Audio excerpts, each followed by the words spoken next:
Breaking news breaking news breaking news দর্শক বন্ধুরা, বিএনপির একজন বড় নেতা মির্জা ফখরুল সাহেব তিনি আর বেঁচে নেই। মোহাম্মদ ইউনূসের সামনে রাস্তা একটাই আছে, উনি যে কোনো দিন শুনবেন যে উনি চলে গেছে দেশ থেকে। এরপরে কি হবে? পুরো সেটআপ সাজিয়েছে আসিফ নজরুল, মাহফুজানা। প্রিয় দর্শক, খেলাটা মনে হয় জমে গিয়েছে, খেলাটা জমিয়ে ফেলেছেন। আইন উপদেষ্টার কার্যালয় ঘেরাও করবেন মাহিন, সংহতি জানালেন হাসনাত আব্দুল্লাহ। অন্তর্বর্তী সরকারের আইন উপদেষ্টার কার্যালয়ে ঘেরাওয়ের ঘোষণা দিয়েছেন বৈষম্য বিরোধী ছাত্র আন্দোলনের নির্বাহী কমিটির সদস্য মাহিন সরকার। আইন উপদেষ্টার কার্যালয়ে ঘেরাওয়ের ঘোষণা দিয়েছেন বৈষম্য বিরোধী ছাত্র আন্দোলনের নির্বাহী কমিটির সদস্য মাহিন সরকার। ভারতের পররাষ্ট্র সচিব 1 ঘন্টার জন্য তিনি উধাও হয়ে গিয়েছিলেন এবং সেই সময়টি তিনি বাংলাদেশের বিশেষ এক ব্যক্তির সঙ্গে গোপন বৈঠক করেছেন। আর সেই গোপন বৈঠকে কি নিয়ে আলোচনা হয়েছে? ইউনূস সরকারকে আমারও না আসলে একদমই পছন্দ হচ্ছে না, সহ্য হচ্ছে না। অনেকেই এই মুহূর্তে দাবি করছেন যে শেখ হাসিনার সরকার বারবার দরকার। 21টা স্পেসিফিক কারণ দেখাতে পারবো যে কারণে আপনাদেরকে এটা মেনে নিতে আপনি বাধ্য হবেন যে শেখ হাসিনার সরকারই আসলে এই মুহূর্তে দরকার এবং ইউনূস সরকার আসলে দেশ চালাতে পারবে না, তাদেরকে এখনই বিদায় করে দেওয়া দরকার।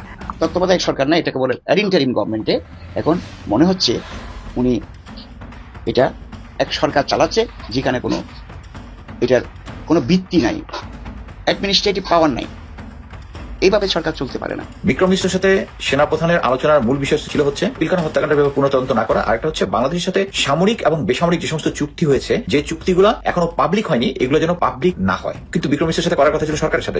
এই মুহূর্তে সরকারের মধ্যে থাকা ভারতীয় গোয়েন্দা সংস্থা রয়ের সবচেয়ে বড় এজেন্ট কি আমরা পেলাম? স্বরাষ্ট্র উপদেষ্টাই কি সেই রয় এজেন্ট? আসসালামু আলাইকুম দর্শক, বর্তমানে বাংলাদেশের পরিস্থিতি এবং রাজনৈতিক শৃঙ্খলা কি, তাই আলোকে আপনাদের সামনে বেশ কিছু গুরুত্বপূর্ণ ভিডিও নিয়ে হাজির হয়েছি। সেই ভিডিওগুলো দেখলে আপনারা রীতিমতো অবাক হয়ে যাবেন। তাই আমি আর দেরি না করে চলে যাব মূল ভিডিওতে যাওয়ার আগে যারা আমার চ্যানেলটি সাবস্ক্রাইব করেছে তাদেরকে অসংখ্য ধন্যবাদ।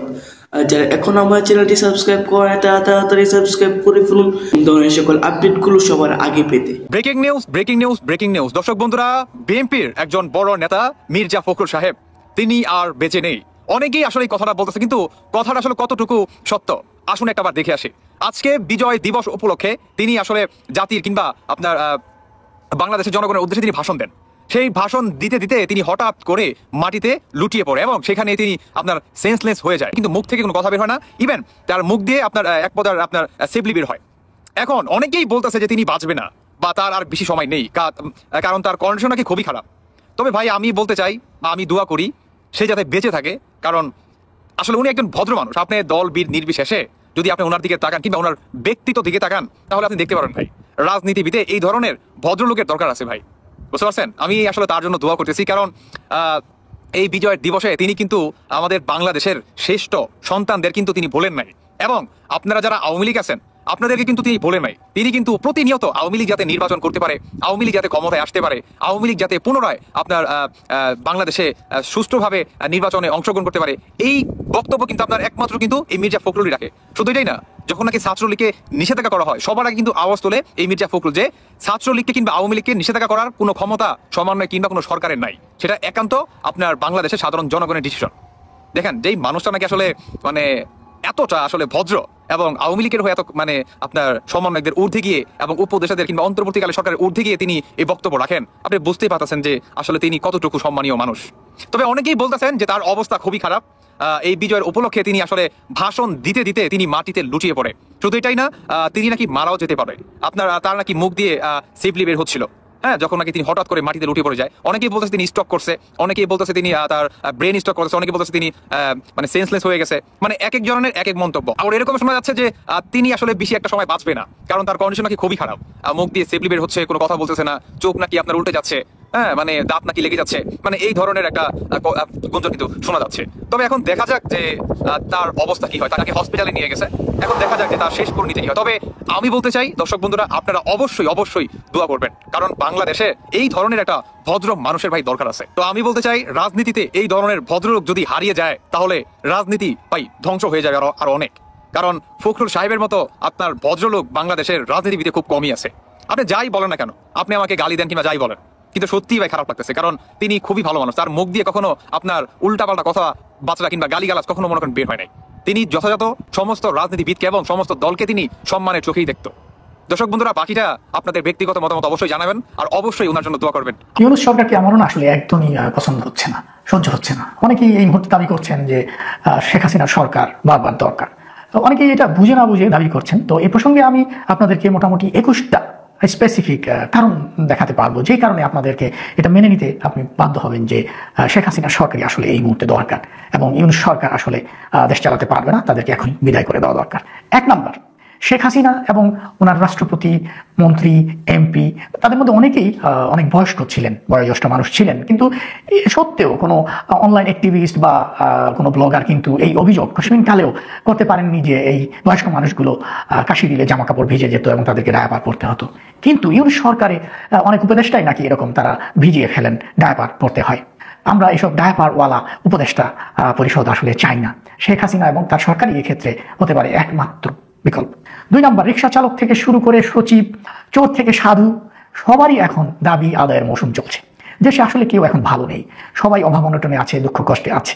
অথচ দেখেন শেখ হাসিনার আমলে কারো কোনো অভাব ছিল না, দাবি দেওয়া ছিল না, কষ্ট ছিল না। আমরা সেই আমলেই আসলে ফিরতে চাই, হাসিনা সরকারকে আবার চাই, বারবার চাই। 3 নম্বর, এখন এই পরিস্থিতিতে বর্তমান সময়ে দরকার কি? ঐক্য। কিন্তু আমরা আছি বিভাজনের নীতিতে। হাসিনা আমলে কিন্তু দেখেন সবাই একই পতাকা তলে ছিল, সবার মধ্যে ঐক্য ছিল, বাঘে মহিষে এক ঘাটে জল খেত শেখ হাসিনার ভয়ে। আর এখন ইউনূস সাহেবকে কেউ ভয়ই পায় না, ওনাকে দেখলেই কেমন শান্তি শান্তি ভাব লাগে, শান্তি শান্তি লাগে। শান্তিতে নোবেল পেয়েছেন তো এমন রাষ্ট্রনায়ক লইয়া আমরা কি করিব? শেখ হাসিনাকে দেখলেই মানুষ ভয় পায়, সেই জন্য তো তাকে দরকার বারবার। 4 নম্বর, বিদেশে অবস্থানরত সোশ্যাল অ্যাক্টিভিস্ট এবং ব্লগাররা শেখ হাসিনাকে আগে যাচ্ছে তাই গালাগালি করতেন। এখন একটি ভদ্র, সভ্য, জনগণ বান্ধব সরকার আছে আমাদের, কিন্তু তাও সমানে তারা গালি খেয়ে যাচ্ছেন। শেখ হাসিনা এই ধরনের অ্যাক্টিভিস্টদের বিরুদ্ধে যতটুকু সম্ভব ব্যবস্থা নিয়েছেন, কিন্তু বর্তমান সরকার সমালোচনা সহ্য করবেন বলে ঘোষণা দিয়ে এখন কারো বিরুদ্ধে কিছু বলতে পারছেন না। কিছু ব্লগার বিদেশে বসে দেশে অরাজকতা তৈরির চেষ্টা করছেন বা করছেন সেরকম কিছু, তবুও সরকার আসলে মুখ ফুটে বলতে পারছে না তারা যে অস্থিতিশীলতা তৈরি করছে। এরকম পরিস্থিতি মোকাবেলার সক্ষমতা একমাত্র শেখ হাসিনার আছে, তার পক্ষেই এটা সম্ভব মোকাবেলা করা, কন্ট্রোল করা। তিনি বিদেশে থাকা অ্যাক্টিভিস্টকে বাগে আনতে না পারলে কি করতেন? দরকার হলে উনি তার আত্মীয় স্বজন, এমনকি তার বোন, কারো বোনকে আটকে জেলের ভাত পর্যন্ত খাইয়েছেন। সুতরাং আমরা চাই এরকম একটা শক্ত সরকার, শেখ হাসিনাকে আমরা আবার চাই। 5 নম্বর, ভারতের সাথে সম্পর্ক কোনোভাবে স্বাভাবিক করতে পারছে না ইউনূস সরকার। এটা সুযোগ নিচ্ছে অনেক অনলাইন অ্যাক্টিভিস্ট ভারতের বিরুদ্ধে বিভিন্ন ধরনের প্রতিক্রিয়া দেখাচ্ছে বা বর্জন করা, এরকম হাইপ তৈরি করছে। তাহলে দেখেন যে এই যে ইউনূস সরকার আসলো, এখন আমরা এই ইউনূস সরকারকে দিয়ে কি করব? একমাত্র শেখ হাসিনাই পারতেন ভারতের সাথে মিলেমিশে থাকতে। 6 নম্বর, শেখ হাসিনা কিন্তু একজন আপাদমস্তক, একজন শিল্পী। আপনারা হয়তো অনেকে ধরতে পারেননি বিষয়টা, বুঝতে পারেননি তাকে। তিনি যা চেয়েছে তাকে তা দিয়ে সন্তুষ্ট করে রেখেছেন। মোদীকে পুরো দেশ দিয়ে রেখেছিলেন, আদানকে বিদ্যুৎ দিয়ে রেখেছিলেন, মমতাকে ইলিশ, আর রাশিয়াকে রূপপুর পাওয়ার প্ল্যান্ট, আণবিক পারমাণবিক বিদ্যুৎ প্রকল্প সেটি দিয়েছেন। আর ইসরায়েলকে তো 1000 কোটি টাকা দিয়ে তার কাছ থেকে আলিপাতা টেকনোলজি পেগাসাস কিনেছেন। তারপরে ক্ষমতা থেকে নামার কিছুদিন আগে উনি ফ্রান্সে গিয়েছিলেন শেখ হাসিনা, সেখানেও বোধহয় চুক্তি করে এসেছিলেন যে ফ্রান্সের কাছ থেকে বিমান কিনবেন। তো যার যেটা দরকার তাকে সেটা দিয়ে ক্ষমতায় থাকার জন্য সন্তুষ্ট করা, এটা উনি একটা শিল্পের পর্যায়ে নিয়ে গিয়েছিলেন। কিন্তু ইউনূস সরকার জানে না কিভাবে কাকে সন্তুষ্ট করতে হয়। এই জন্য আমরা শেখ হাসিনার প্রত্যাবর্তন চাই। এই সন্তুষ্ট করা যে শিল্প, এটা উনি দেখাতে পারবেন, বারবার প্রতিষ্ঠা করতে পারবেন। তারপর আসেন 7 নম্বর, ইউনূস সরকার সেই যে আলিপাতা টেকনোলজি পেগাসাস, সেটা খবরই জানে না, সেটা ব্যবহার করবে কি করে। কোনো গোয়েন্দা সংস্থাই ইউনূসের পক্ষে কাজ করছে না। কখন কোথায় কি গ্যাঞ্জাম লেগে যাবে, কোন দিকে কি লেগে যাচ্ছে, পরিস্থিতি খারাপ, সরকার কোনো কিছুরই খবর জানে না। সুতরাং হাসিনা ছাড়া এই যে গোয়েন্দা সংস্থাগুলো, এদেরকে কন্ট্রোল করা, কাজে লাগানোর ক্ষমতা আসলে কারণে। 8 নম্বর, দেখেন দেশে পুলিশের অবস্থা ভয়াবহ। পুলিশ ইউনূস সরকারের কথা শুনছে না, তারা কাজে যোগদান করেনি অনেকেই। দেশ চলছে আসলে আল্লাহর বাস্তে। হাসিনা আসার সাথে সাথে এই পুলিশ বাহিনী কিন্তু পুরোদমে কাজ শুরু করবে। একজন পুলিশও ঘরে থাকবে না বা পালিয়ে থাকবে না, সবাই সাথে সাথে এসে কাজে কিন্তু জয়েন করবে। এখন ইউনূস সরকারকে দিয়ে কিন্তু সেটি হবে না। 9 নম্বর, হাসিনার সময়ে সেনাবাহিনীকে ট্যাঙ্ক নিয়ে আমরা হাজির হয়ে যেতে দেখেছি, সেটা ছাত্র আন্দোলন দমাতে শুরু করে যে কোনো দরকারে হাসিনার পাশে তারা ছিল। ইউনূস সরকার কোনো কিছু দমন করতে কিন্তু সেনাবাহিনীকে কাজে লাগাতে পারছেন না। সেনাবাহিনী আছে অথচ নেই। শেখ হাসিনা থাকলে কোনোদিনও এরকম পরিস্থিতির উদ্ভব হতো না। সেনাপ্রধানকে বলার সাথে সাথেই কিন্তু তিনি ট্যাঙ্ক পাঠিয়ে দিতেন শেখ হাসিনার জন্য। ইউনূস সরকারকে দিয়ে কিছুই হবে না, শেখ হাসিনা যে আমাদের লাগবে। 10 নম্বর, শেখ হাসিনা আমলে হিন্দু মুসলিম ছিল ভাই ভাই, এখন এই ইউনূস আমলে হিন্দুরা বলছেন আমার কোথাও নাই ঠাই। মন্দির পুড়িয়ে দিলেও কিন্তু সেটি খুব সুন্দরভাবে হ্যান্ডেল করতে পারতেন শেখ হাসিনা। বৌদ্ধ মন্দির পুড়িয়ে দিলেও শেখ হাসিনা ম্যানেজ করে ফেলতেন। এটাও একটা শিল্প, জানতে হয় হাউ টু ম্যানেজ। কিন্তু ইউনূস সরকার এই ধরনের ম্যানেজ করতে পারে না। প্রিয় দর্শক, খেলাটা মনে হয় জমে গিয়েছে, খেলাটা জমিয়ে ফেলেছেন এই মুহূর্তে সাংবাদিক ইলিয়াস হোসেন আর ডাক্তার পিনাকি ভট্টাচার্য। খেলাটা কিভাবে জমলো এই জমানোর হেডলাইনটা শোনাচ্ছি ইত্তেফাক পত্রিকা থেকে। হেডলাইনটা হলো আইন উপদেষ্টার কার্যালয় ঘেরাও করবেন মাহিন, সংহতি জানালেন হাসনাত আব্দুল্লাহ। মাহিন বলেছে আইন উপদেষ্টা ডক্টর আসিফ নজরুলের মন্ত্রণালয় ঘেরাও করবে আগামীকাল। আগামীকাল বলতে এই সকাল বাংলাদেশে আপনারা যখন ঘুম থেকে উঠবেন তখনই দেখতে পাবেন যে আগামীকাল মানি হলো এই যে সকাল, যেটা হচ্ছে মঙ্গলবার সকালই এই ঘটনাটি ঘটবে। 11টা বাজে শহীদ মিনার থেকে তারা জড়ো হবে। শহীদ মিনারে জড়ো হবে কিভাবে এবং কেন, কি কারণে হবে সেটা আমি তুলে ধরছি আপনাদের সামনে। বিডিআর হত্যাকাণ্ডের বিচার দ্রুত নিশ্চিত করার দাবিতে আইন উপদেষ্টার কার্যালয় ঘেরাওয়ের ঘোষণা দিয়েছে বৈষম্য বিরোধী ছাত্র আন্দোলনের নির্বাহী কমিটির সদস্য মাহিন সরকার। সোমবার 16 ডিসেম্বর সন্ধ্যায় মাহিন সরকার এক ফেসবুক পোস্টে এই ঘোষণা দেন। তিনি লিখেন, বিডিআর হত্যাকাণ্ডে বিচার নিশ্চিত করতে না পারা অন্তর্বর্তী সরকারের বড় ব্যর্থতা। 4 মাস পেরিয়ে গেলেও কমিশন গঠন গড়িমসি করা, জনগণের আকাঙ্ক্ষার প্রতি অবহেলা এবং প্রহসনের শামিল। ভুক্তভোগী পরিবারগুলোর সঙ্গে নিয়ে আগামীকাল সকাল 11টায় এই কর্মসূচি পালন করা হবে বলে জানিয়েছেন তিনি। মাহিন ঘোষণার প্রতি সংহতি জানিয়েছেন বৈষম্য বিরোধী ছাত্র আন্দোলনের আহ্বায়ক হাসনাত আব্দুল্লাহ। এক ফেসবুক পোস্টে তিনি লিখেছেন, আমি আমার ভাই মাহিনের পাশে আছি, বিডিআর হত্যাকাণ্ডের বিচার হতেই হবে।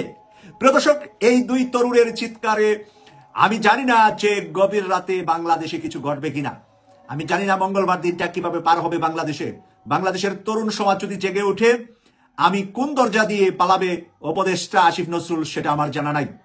বাথরুমের দরজা দিয়ে আর পিছনের দরজা দিয়ে পালানো বহু মন্ত্রী এমপিদের কাহিনী আমরা 4 মাস আগে দেখেছি। প্রিয় দর্শক, আমরা আসিফ নজরুল পিছনের দরজা দিয়ে পালাবে সেটা আমরা জানি না, কিন্তু সে যে অপরাধ করেছে সেই বিষয়গুলো আমরা নিশ্চিত হয়েছি। আমাদের ইউটিউবার সাংবাদিক ইলিয়াস হোসেনের ভিডিও এবং আমাদের ইউটিউবার ডাক্তার পিনাকি ভট্টাচার্য যা বলেছে, আজকে পানি যেরকম পরিষ্কার সেরকম জাতির সামনে পরিষ্কার হলো। আজকে জাতির সামনে আঙ্গুল দিয়ে দেখিয়ে দিয়েছে ইলিয়াস হোসেন আর পিনাকি ভট্টাচার্য। সেই আঙ্গুল দিয়ে দেখানোর পর তরুণ সমাজের গায়ের রক্ত যেরকম টকবগে গরমে হয়েছে, আমরাও তরুণ সমাজের পাশে মিডিয়া নিয়ে আমাদের যতটুকু সামর্থ্য আছে তা নিয়ে তরুণ সমাজের পাশে আছি। আগামীকাল বাংলাদেশে ঘটে যাবে নতুন কিছু। বিডিআরের ভাইদের জিঞ্জির খুলে তালা ভেঙে বের করে আনার দিন ঘোষণা দেওয়া হোক। সেনা প্রধানের সাথে ভারতের পররাষ্ট্রমন্ত্রী বিক্রম মিশ্রের কি আলোচনা হয়েছে এই ব্যাপারে কোনো কিছু কেউ জানে কিনা। অ্যাকচুয়ালি প্রথমে অনেক কিছুর চেষ্টা করেও কিছু না পেয়ে শেষ পর্যন্ত একটা বিশ্বস্ত সোর্স থেকে যেটা জেনেছি, সেটা যেহেতু এটা একটা সোর্স এবং এটা আমি শেয়ার করার মূল কারণ হচ্ছে এই সোর্সেরটা আমি যতবারই সেকেন্ড এবং থার্ড টাইম রিকনফার্ম করেছি সবকিছু কনফার্ম হয়েছে। বিশ্বস্ত সোর্স থেকে যেটা জেনেছি সেটা হচ্ছে বিক্রম মিশ্রের সাথে সেনাপ্রধানের আলোচনার মূল বিষয় ছিল হচ্ছে, একটা ছিল হচ্ছে পিলখানা হত্যাকাণ্ডের ব্যাপারে পূর্ণ তদন্ত না করা, আরেকটা হচ্ছে বাংলাদেশের সাথে সামরিক এবং বেসামরিক যে সমস্ত চুক্তি হয়েছে, যে চুক্তিগুলো এখনো পাবলিক হয়নি, এগুলো যেন পাবলিক না হয়।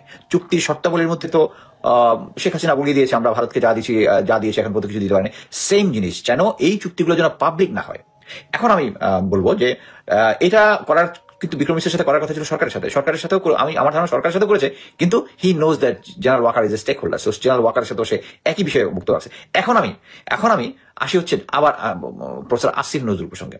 আমি অ্যাকচুয়ালি উনি যখন সংবিধান নিয়ে একটা বই লিখেছেন, ওই বইটা আমি এনেছি, বইটার অর্ধেক আমি পড়েছি এবং বিভিন্ন সময়ে ওনার যে সমস্ত কমেন্ট করেছি সেটা হচ্ছে বাংলাদেশের সাথে বিদেশের যে কোনো চুক্তি হলেই সেটা সংসদে আলোচনা করার কথা। আমি লেমম্যান ল্যাঙ্গুয়েজে বললাম।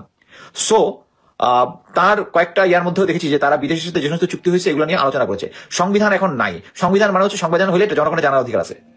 আমি বলবো আমরা কি বিক্রম মিশ্র যে দাবিটা করছে, যে আশাটা করছে যে আমরা এই চুক্তিগুলো পাবলিক করবো না, এমনকি ভারতের এজেন্ডা বাস্তবায়ন করবো, নাকি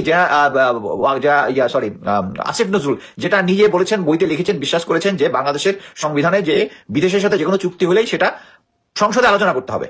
সংসদে তো আওয়ামী লীগ সরকার আলোচনা করে নাই, এখন আপনি আপনি হচ্ছে আইন মন্ত্রী, ব্যবস্থা গ্রহণ করেন, না হলে ইলিয়াস যেটা বলেছে যে আপনি ভারতীয় এজেন্ট এটা প্রমাণিত হয়ে যাবেন।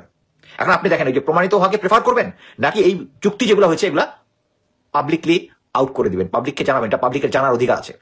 এবং এটা করার জন্য জেনারেল ওয়াকারের কাছে গিয়েছো, এবং আমি মনে করি জেনারেল ওয়াকার স্যার, আমি আগেই বলতেছি, আপনার এখনো চান্স আছে, আমরা চান্স দিচ্ছি। অ্যাকচুয়ালি আমার মতে আপনার কোনো চান্স আর নাই, আপনি তো সবকিছু ভারতের কথা মতোই চলতেছেন এখন পর্যন্ত। বিক্রম মিশ্রের সাথে প্রথম কথা হচ্ছে আপনার এই মিটিংটা করা উচিত হয় নাই, যদি করেন এটা পাবলিকলি বলা উচিত ছিল যে কারণে মিটিং হয়েছে, মিটিং শেষে আসেন, যেভাবে সবসময় একটা মিটিং করার পরে সাংবাদিকদের কোশ্চেনের অ্যান্সার দিয়ে আপনারা দিতেন, তাহলে তো আর কোনো কোশ্চেন থাকতো না।